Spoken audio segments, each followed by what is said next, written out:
Welcome to Social. I'm Christine Gritman. I do this show every single week where I talk to smart friends about different topics relating to social media, small business, all that jazz. And today we have the fabulous Dan Knowlton, not Dan Willis, of the agency Knowlton in the UK. Wonder how you came up with that witty name.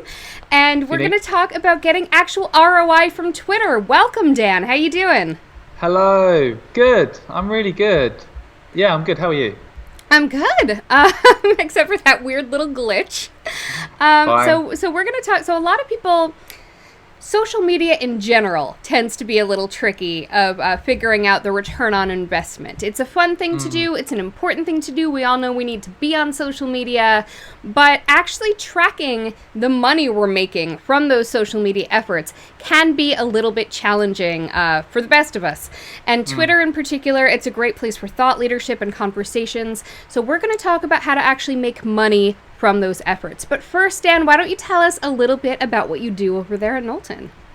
Sure. So I run a digital and social media marketing agency called Knowlton, and we work with brands and create entertaining ad campaigns that drive trackable sales through mainly sort of creative video and paid social. I have been loving the heck out of your recent series about LinkedIn. By the way, even though we're going to talk about Twitter today, can you tell us just a little bit about that video series? What, the sketches that we're doing? Yes, I've been loving the sketches. And one of them, actually, the marketing channels one, isn't just about LinkedIn, it's about everything. Yeah, so ultimately, as an agency, we're trying to get in front of and attract marketing teams from brands because that's who we work with. So we produce a whole range of different sort of entertaining sketches that tap into relatable situations that marketers from brands will understand. The one you're talking about, so we did a sketch where there was different marketing channels interviewing for a position like SEO, pop-up ads, social media, and then it just kind of was a cleverly written script that sort of took the mick out of different types of marketing, and in between, in elements of that sketch, we were promoting our own offering as well, cleverly in a creative. You just got to go and watch this because it's probably easier to just watch. We will link them in the comments for sure. But your ultimate point was that putting content out there that entertains and educates and that provides trackable results, which was a really key point that you made very clearly, is a lot more effective than a lot of these more old school marketing efforts. So. Trackable results. Let's talk about Twitter, because Twitter can be a little trickier than some of the other platforms in terms of those trackable results and best practices. Yeah. So I think, first of all, you need to understand what you're using Twitter for and what you actually want to get from it, because like a lot of social channels, there's lots of different ways you can use the platform to generate different results. So the first key thing you need to think about is, what do you actually want to get from that? And depending on how you use it, you can gain lots of different benefits and results. So across the whole funnel, you can build awareness, you can build consideration and trust for your brand, you can actually convert and generate purchases, you can utilize the platform as an invaluable customer insights tool.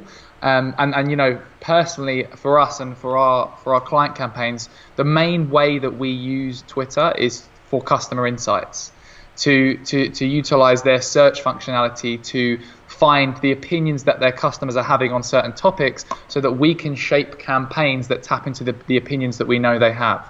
So let's talk about how you seek that out. How do you use their search functions? And I'm also curious, and we'll get to it later, about how you use those analytics and it sounds like even retargeting if you're talking funnels. But first, let's talk about how you search for those opinions and get a sense of what people are talking about. Yeah, so there's two ways you can do it. There's Twitter Advanced Search. So if you literally just Google Twitter Advanced Search, Twitter has created its own advanced search functionality where there's different criteria you can put in to bring back certain information. For example, you can type in certain keywords. So if you typed keywords in there, it would bring back all the tweets that include those keywords.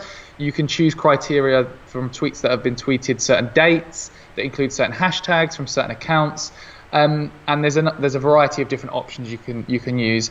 The other way you can identify tweets using this search function is through the search bar. So literally on the desktop app, if you look in the top right, there's like a search bar. Everyone knows what a search bar looks like. And on the app, there's like a tab for search, and the search function is actually better than the Twitter Advanced Search because there's lots.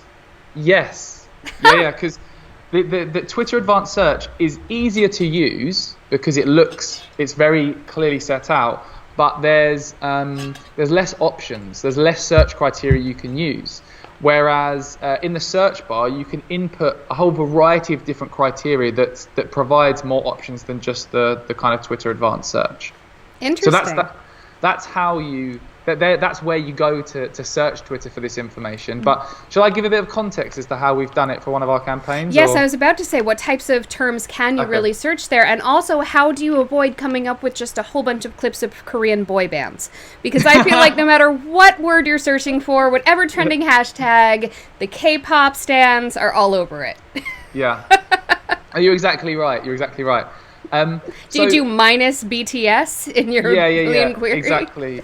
Yeah, no, you can there's search criteria you can use to search for certain things, but don't include BTS. Yeah, that's something I completely get that, because all the tweets include them, don't they? No matter what you're searching. They really do. So depending on, again, going back to what you want to achieve from Twitter, depending on if you want to drive awareness or consideration or actually conversion, will depend on the types of search criteria you're using for. So let's start with let's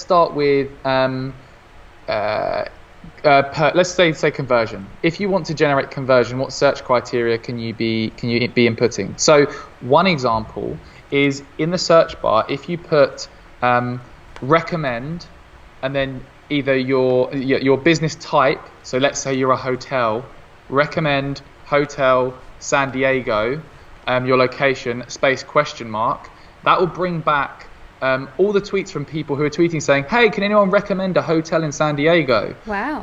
That's one. This could be anything, or it could be a cleaner in Canada, recommend space cleaner space Canada space question mark. The space question mark is interesting because I wouldn't have thought of that element. Exactly, because then people are asking a question. Otherwise, we don't really want to find tweets where people are tweeting a statement, because we want people who are showing that they've got a need for our product or service. So I guess think about whatever your product or service is, the category it is, the location, if you're a location-based business.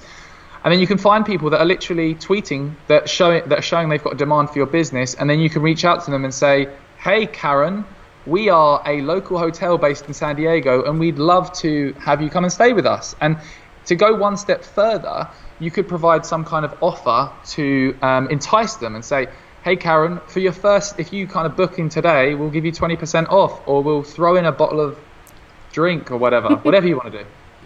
That's really smart. You got to make sure that then your person who's handling Twitter is also in touch with the front desk and says, okay, making this happen. And you also got to get into those DMs and get the person's real name, because, if, Cutie2469 comes in, you're not going to know. Yeah, exactly. So that's one example of purchase. So let's move on to the middle of the funnel, kind of consideration. So one of the best ways, again, we use Twitter for this, is social listening. So finding people on Twitter who are either saying good or bad things about your brand, right? So, if you input your company or your name or your brand name with a space and then a sad face or a happy face, that will bring back all of the tweets with that include your brand name with either positive. And you can reach out to these people, and if someone's complaining about the service you're providing, you can actually, and they haven't tagged you, you can find them and deal with that. But a better way to use this isn't through just Twitter search. It's using social listening tools like BuzzSumo or Brand24, because then it does all this automatically for you once you've configured it, and notifies you when people tweet using your brand name. That's really incredibly strong, because the fact is so many people wait for people to come to them, and it's so much more powerful when you can see what's already out there. Yep, definitely, 100%. And I guess the final part of the funnel, awareness. So how could you gain customer insights utilizing search to build awareness? So I want to give you an example of a client campaign that we ran, so that it's got a practical example of how we've used this with a client. So one of our clients, this is really random, by the way, Christine, but one of our clients is an apple brand. So a brand of apples that you eat. Whenever I say this to someone, they're like, "Oh, you work with Apple?" I'm like, "No, an apple brand. It's a brand that grows apples." The fruit came first, you guys. Yeah, exactly. And so their target demographic were mainly sort of female mum shoppers. So what we did was we started to we did research to find out what TV shows does this target demo watch, what TV shows do they talk about with their friends, what TV shows they're interested in. And there's a TV show in the UK called Dancing on Ice. I don't know if you've heard of this. It's like I can imagine. Celebrities go on there with a partner, they do dances and they get better each week, kind of like X Factor. You guys have X Factor, I think, but Dancing on Ice. And so we know they're interested in that show, so we built a whole campaign, a video campaign integrating their Apple brand with Dancing on Ice, the TV show. Did you and Lloyd do some ice skating? No. And hand each other apples during your spins? I mean, that would be brilliant, and I wish we thought of that, but not quite. But the clever bit is we utilized Twitter to find the popular opinions the target demo were having on the TV show, by using the TV show's hashtag and also a search criteria, minimum retweets 100. It's min:retweet 100, wow. Which brought back all of the tweets at the time that used the hashtag that had a minimum of 100 retweets. So we could find popular opinions people were having about the show. What we then did was we then produced video creative that tapped into those popular opinions, and we then used Facebook ads to distribute the campaign, to target the right people, tapping into those opinions. So for example, everyone was complaining about this lady called Gemma Collins and was saying this and that about her. And then we would create funny, entertaining content that integrated the apples. We basically built a miniature set where it looked like apples were commenting on the TV show. Again, sounds mental, but if you look, they're called Cameo Apples on Facebook. You'll see the content we've produced.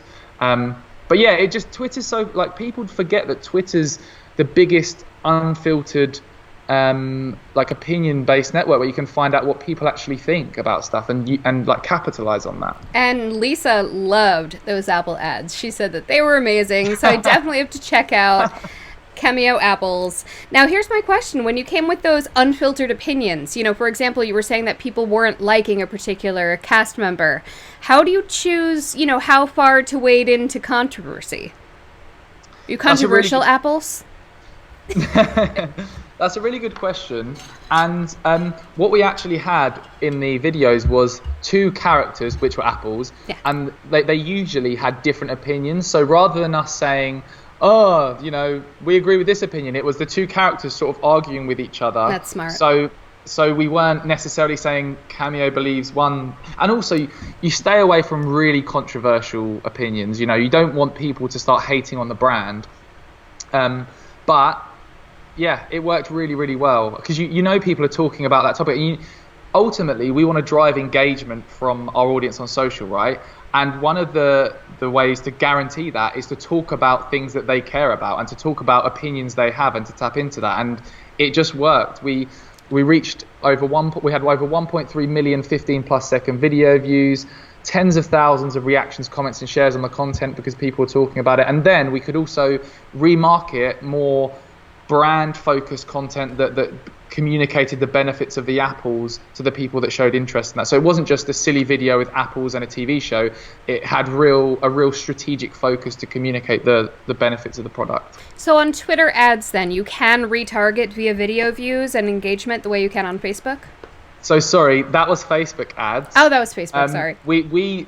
Us as an agency, we don't use Twitter ads. Like, oh, wow. I can't sit here and say, do this thing with Twitter ads because we don't use them. But it's market research. Like Linda is saying here that I just put up on screen. She said Twitter is great for polls and getting feedback when you're doing market research.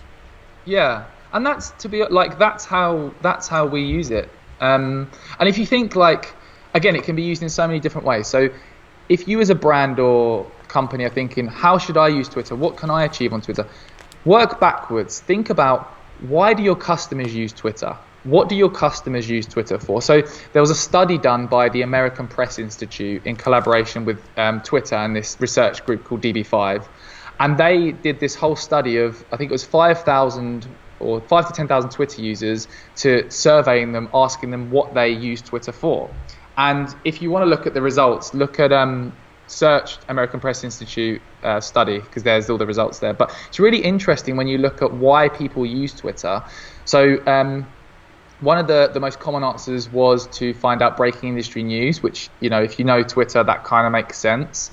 Another one was to network with people, and one of the other top answers was to share what you were thinking about. So, and in terms of gaining customer insights, what a great place to gain customer insights when you know that your customers are going there. It's just like if you look at, there's some very well-known presidents from certain countries that just speak their mind on the platform. There are a few, yeah. I've noticed that. Yeah. But if you think like your customers are doing the same. I could have a talk with an apple about that. Yeah, I think that's a bit too controversial, Christine. But yeah, if you work backwards, think about why your customers on the platform. Like another one is customer service. Nowadays, if you have a problem with a brand, you don't call the customer service line, you just tweet them, because you get a response a response quicker in most cases, right? So you could be using it for customer service to drive that repeat business from current customers, to provide a good customer service. I love that. So to back up a little bit, so Twitter is really your market research that you are then able to turn into content for other platforms mainly. That's it's your market how we've research. used it. That's how we've used it. So you'll speak to other people who use it for Twitter ads, who use it in other ways. That's how we get the most value from the platform. But as I say, there's so many different ways to use it. You listening to this need to figure out how's it going to help benefit you. It's just one part of your toolkit. Like, I don't want to sit here and say Twitter's the answer to all your problems, just cancel everything else and do Twitter, because that's not true. Like, Twitter's got lots of very great uses and benefits. You need to figure out how it fits into your marketing toolkit. I'd love to dig in a little bit more about figuring out the right queries to put into search, because as you said, it's about figuring out what people are talking about. But what if you're not even sure, what if you didn't know that show that they were all watching, for example? So I've actually created a Twitter search cheat sheet, which I tweeted a while ago. I don't know if you write notes anywhere, Christine, or if you can share this. We can definitely edit the post to have the link in there. Okay, cool. Because there's literally a cheat sheet I made that I shared at Social Media Marketing World that I tweeted out a little while ago that literally breaks down the search criteria for awareness, consideration, purchase, and retention. Nice. And provides the specific examples of what you need to search and examples of that in a cheat sheet. So I'll link you that, and it has also there's I'm just looking on my screen because I made a link. Oh, here you go. Here's another link for a resource from Twitter. So bit.ly/Twitter search ops. So bit.ly/TWITTER search SEARCH ops OPS. And that will provide the developer resource that Twitter provide with all the different search operations you can input. So again, there's a whole load of additional operations there. But my cheat sheet takes that information and breaks it down into the different levels of the funnel to provide a bit more context as to how you can use it.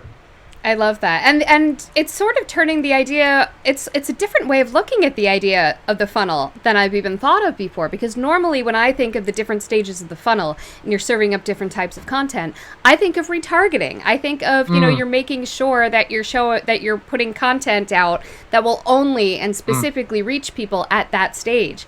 And you're saying that even just looking at the words that they are using can indicate the stage that they're at and will speak to them. Exactly. And you're not wrong, because we use the funnel in exactly the same way as you're saying on other platforms as well. Like Facebook, with Facebook ads, a lot of the campaigns we run for clients are through Facebook ads, and we do exactly what you've said. We retarget people who have shown different interest at different levels. But for Twitter, personally, you can use its search criteria to gain these customer insights to help you make more informed marketing decisions at every single stage of that funnel, and use that data to help you on other social platforms, like I mentioned with the example with Facebook ads. So Yeah, it's got such an open search criteria to find specific information, like more powerful than any other social platform, in my opinion. It just makes it the ideal platform to use for that research. I love that. So, as you mentioned, you don't really do Twitter ads so much. Twitter is the market research, you do the ads elsewhere. What about Twitter organic content that uses those market insights? Yeah, so breaking it down to the different areas of the funnel. So thinking about awareness, for example, going back to why do your customers use Twitter? So again, that research that I spoke about said that one of the top answers for why people use Twitter is for breaking industry news.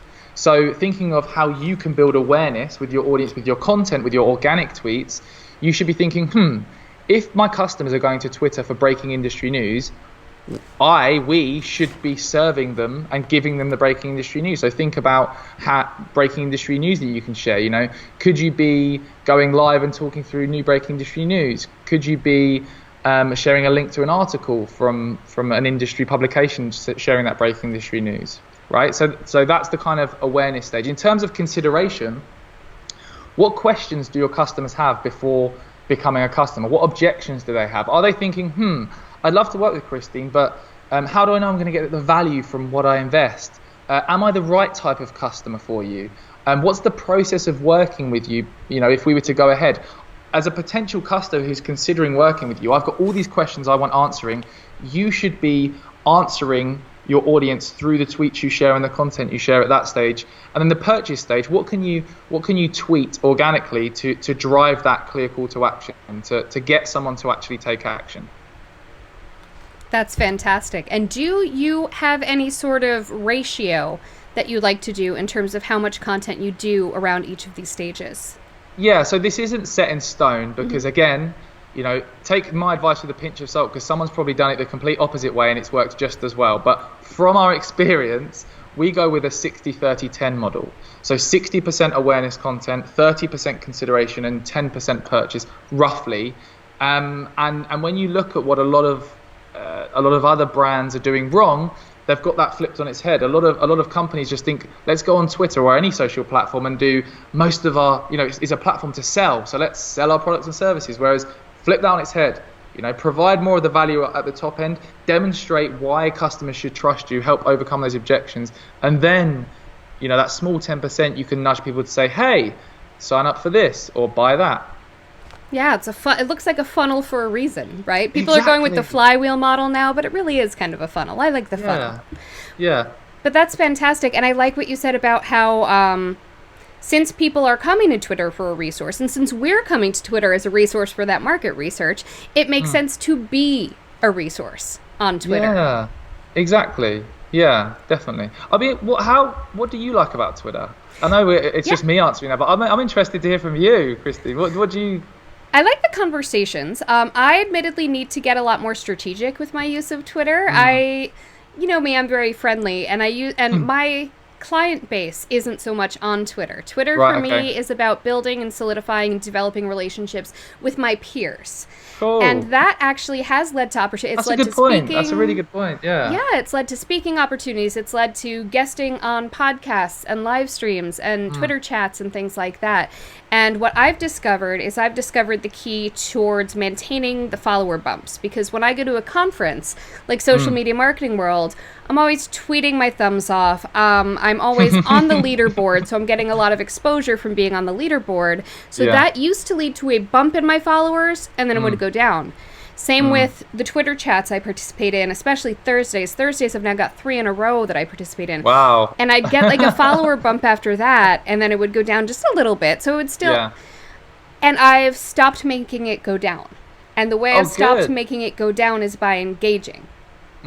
I feel like. It's by continuing to show up in the way that they expect. They followed me because they found what I was saying useful. So I continue to say useful things, and they're like, okay, I'll stay. But engaging back really seems to be the secret sauce. Also, my gifts are very popular, but having people feel seen has been really huge. Yeah, making them feel a bit special by actually taking the time to reply, and I like that. That's interesting. I like what you said about it's like building relationships with your peers, because I'm even reflecting on how I'm using it. And now you've said that, like, I definitely chat to mainly other marketers and other people in the industry on Twitter. And like, that's what helped. I remember speaking to Mike Stelzner, and that sort of, and has led to, speaking at social media marketing world. And yeah, good point. I should be interviewing you. You know what? You are welcome to anytime. Sometimes I feel like that means I'm using Twitter wrong, just because I feel like, well, shouldn't I be trying to make money out of this? Shouldn't I be trying to find clients? But that's not where they are, and I am getting serious value. Twitter is almost professional development for me, exactly, rather than marketing. Like we've said, like you can get lots of different results from Twitter depending on how you use it. Just because you're not there converting clients on Twitter, that doesn't mean you're not getting value from it. Just you're using it in a different way. Exactly. Plus, it doesn't exactly help. It doesn't exactly hurt that when people have heard of me, when people hear about me, and are considering working with me, and then they Google and they find my general digital profile, the fact that I have a decent number of followers on Twitter. Someone literally mentioned to me yesterday that part of why they followed me is because I had a blue check mark, which is funny because I feel like that's a little meaningless now. But it just shows the overall, it's part of the overall digital picture, and I feel like being very present there and having a decent presence helps.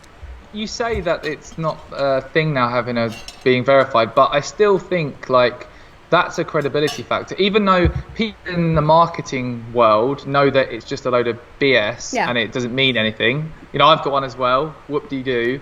But to other, it's just like why I spoke to someone today on the phone who was talking about a client they're working with, and the client said to them they had a competitor that grew loads of followers, and their client was like, we want to just buy followers because we want to look like we've got a big audience. I think some people that don't get social media just think a large following means you're good at what you do, or a blue check mark means you're good at what you do and you're a nice person, when really it doesn't. It's just but it does have some credibility, some kind of social proof, I think, that could potentially nudge that person who's considering working with you to work with you.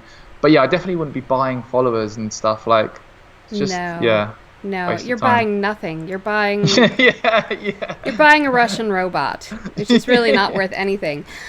All right, Dan, so if you had to give people one killer tip that they could start doing right now to level up their Twitter game, to make it, to put it more to use for them, what would that be? It would be the purchase level search criteria. So searching recommend your business type, space question mark. So recommend cleaning company, San Diego, question mark, to find people who are literally showing that they want to work with a company like yours, and then reach out to them. That's like an instant way you can convert customers. So yeah. I really like, and it's about getting into the DMs if possible? Yeah, definitely. I think like you need to be, like anything, you need to be building that relationship over time. I wouldn't say just your one strategy should be trying to convert people within 5 minutes. No. You need to be building that relationship over time. And you can do it in the DMs for sure. I love that. Well, thank you so much, Dan Knowlton of Knowlton. It's 5:30 there now, so you can go have your pint, Yeah, thank you. I have a lot of British guests. It's funny. Next week's guest is also British. I have Mei King Sang coming on. Oh, cool. She's lovely. Because Twitter, right? Yeah. So where can people find you? What would you like them to look up if they're going to go find you? I would go to our website because it's linked, all our socials are linked there. So that's knowltonmarketing.co.uk, my surname, marketing.co.uk, and then at the bottom there's links to my Twitter, LinkedIn, Facebook, Instagram, all that good stuff. Fantastic. And of course, we're going to put that link to your tweet about your Twitter search cheat sheet in the post. Thank you so much, Dan Knowlton. Thank you to everybody tuning in. Again, I'm Christine Gritman. I do the show every week where I talk to my smart friends. Next week's smart friend, as I said, will be Mei King Sang. We actually won't be talking about building FOMO. We'll be talking about just getting traction on your tweets, because you can't build FOMO if nobody's seeing your tweets. So join us for that next week. Thanks very much.